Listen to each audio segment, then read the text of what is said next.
My name is James Bailey, I'm the Technical Director for Nowcom, and today it's all about Microsoft Teams. I'm going to show you the good, the bad and the ugly.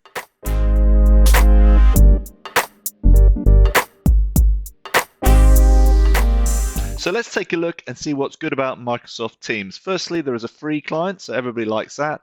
You also get it included if you've got Business Premium, E3 and E5 licenses. And what you get for that is one-to-one chat capability with video and audio. You can organize your contacts accordingly. You can see their present status and send them messages.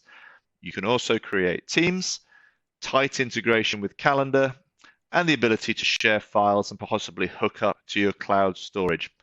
Pretty decent if you want a communication tool that works seamlessly for internal communication.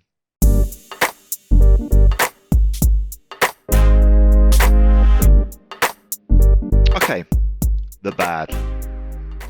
Here's what I think is the main bad feature about Microsoft Teams. It's really only good if you're communicating internally, and I'll show you why. Here I want to do an external communication with Kev Prone. I know that Kev is on a Gmail account. Doesn't find him in my contacts, understandably, because he's not internal. Couldn't find him externally either. No way to have a one-to-one chat with Kev unless I invite him to a meeting and then I can chat with participants of the meeting. A little bit poor. How about someone who is in a team space? So you've created a workspace, and in this case, I've got one called Nowcom Guest Space. Have a look at the team, and I can see that I've got a couple of internal members, and I've got a couple of guests, Kev Prone and James Bailey. Okay, so far so good. So I want to communicate with James. Matches him. I can see, oh, he's actually offline, sorry, not online, he's just gone offline. Never matter. Where are you? Can you help me, for instance? So I'm sending the message. I kind of would have expected that message to go through. Let me flick over to my web version of the client, which is here. And I can see here in my chats that actually nothing is coming up. That is because I need to be in the Nowcom guest space or guest org to receive my chat messages. So I will switch over to the Nowcom guest space as Peter Parker, my alter ego. It reinitializes, puts on the skin effectively of the Nowcom space. There we go. It would appear that I have got some messages. Some direct messages. Can you help me? There it is. Yes, I can. Okay, so you can see here, I can flick back to my full fat client and I can see we've got two-way communication going forward. It should have updated the status message. For some reason it hasn't. Never mind. We are communicating again. So because we're both in Nowcom org, everything is good. If I flip that around, and actually switch to, you can see here, you can be members or guest members in many different organizations, as would be normal when you're communicating externally. If I switch to the North Lodge one, you can see things have changed a little bit here in terms of my look and feel. That's because I'm effectively now a guest in the North Lodge org. So same sort of thing. I now want to do a conversation with Peter Parker / James. Are you there? Okay, so I'm in North Lodge. I flick over to James as a client, and because he's still in the Nowcom guest space, he doesn't get the chat. There's no notification. I've literally turned on all the notifications I could think of, and it doesn't pop up. It's only when I go back to my home org, like going back into my office, do I see my chat messages that I have missed. And it's the same thing in team spaces as well, but this is only just one-to-one chats. There we go. New chat comes in, are you there? So let's go to the team space just to show that quickly. So I've got Project X going on. New update, please, team. So that goes out to all team members of that space. And if we have a look here, it's called NL External. And in my team of NL External is James as Nowcom, as you can see there, and Kevin as well. So I would flick over to what you think would be my space. Oops, no, I'm in the wrong org. Let me think. Must go to my Nowcom org. Okay, back to the home org. Let's have a look at my teams. No, it's not there. Oh, you're right. I'm in the wrong one. You get the idea. I need to go to the North Lodge one, but it's not in my chat one. I need to go to my teams and the team within the team, or my space within the team, and there's the message. So there's a high likelihood that you're not actually going to see any of the messages unless you happen to be in the same org at the same time, and that isn't really collaborating.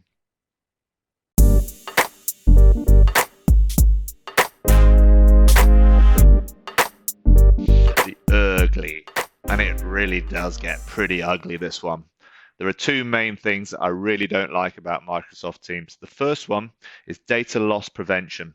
Organizations must have the ability to control what their users send externally. There may be confidential files, there may be credit card details, etc., that you want to prevent. So I have got that at Nowcom. I do not want people to be able to send confidential rocket plans or national insurance numbers externally. I will demonstrate just very quickly. So if I do my national insurance number and I send it to the project space, which contains external members, what should happen is my data loss prevention rule within Office 365 would block that message and prevent it from being shared in the space. The same thing goes if I try and send a file of my confidential plans, my rocket ship plans, for instance. Wait for it to upload and then to send, just a sort of extra demonstration. The data loss prevention, or DLP mechanism, kicks in as expected with the effect that the message is not shared in that external space. Okay, so I know that I've got Peter Parker, aka James, in a guest space. So I'm going to switch over now to another space, still within my same client. And I've got a Project X workspace here. So actually, I know what. I'll send James my national insurance number, just so you see. It's exactly the same. And why not? Let me send him that same file of the rocket ship plans. So wait for it to upload. And then we send it across. Hey, happy days. I've managed to circumvent my DLP rule. Ugly.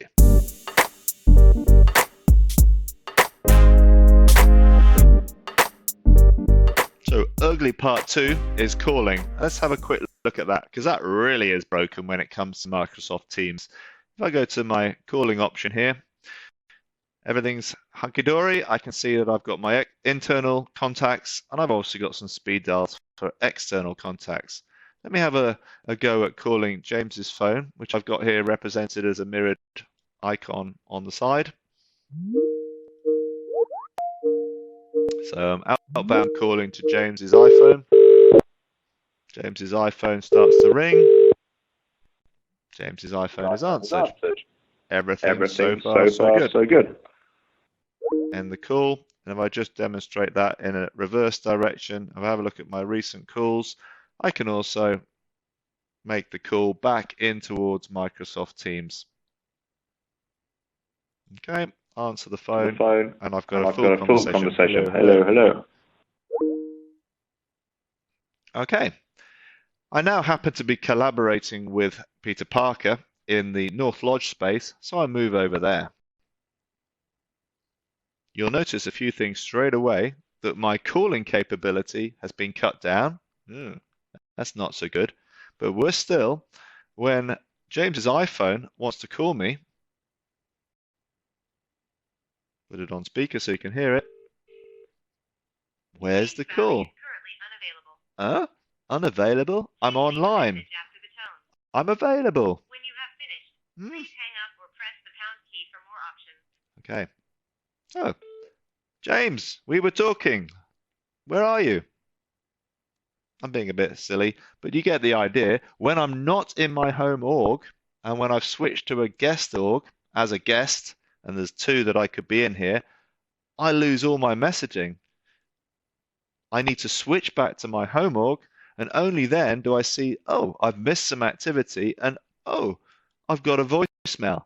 I mean, that's so 1980s. It's like leaving your house, setting your answer machine for the day, coming back at the end of the day and finding you've missed a whole load of calls and a whole lot of messages. I think it actually can get worse than that. So if I go to my speed dials here and I'm chatting away to James on his iPhone, let's place that call again.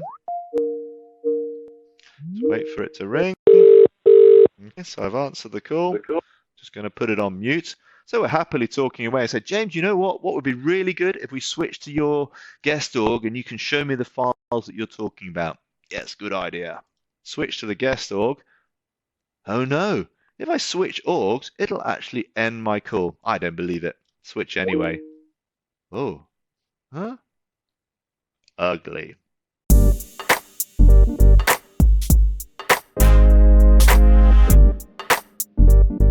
One extra ugly feature I've noticed actually when looking around the product is if I send somebody a chat message, and here I've sent an attachment, and I'll do it again with another one, just so you see, and it's not a fake. So I'm in the North Lodge guest organization, and I'm collaborating with everybody else within that team, and I've sent them a picture called Fix2. There it is, uploaded, no problem. I'm pretty useless at organization, so I want to find it. So I use the search bar at the top. Let's search for Fix. Fantastic. 2 messages with the word Fix. Brilliant. I'm now going to go back to my Nowcom org because that's where all my messages are, and that's how people can contact me, and that's how I need to be when I need to make calls. A little bit weird, but there we go. So working away, I've got chat messages going on, I've got I've got calls, etc. So I need to find that picture that sent. I know it's called Fix. I know it was. So I'm going to type it in the box at the start there. There we see. No matches, no messages, no people, no files.